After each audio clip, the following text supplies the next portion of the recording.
मंगवा लिया तो कुल व्यवस्था सुनावा। जहिया से चढ़ल बाटे चैत के महीना,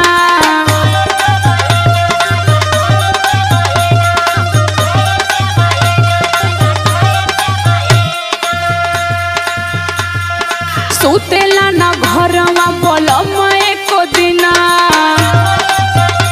तनी घरो रहे सीख। हाँ गरबा सूत के बुखारी हम। जहिया से चढ़ल बाटे चैत के महीना, सुतेला ना घरवा पलम एको दिना, दाबी दाबी तकिया बिगोर जाला नेचर। अरे टीवी देखल कर पगली टीवी।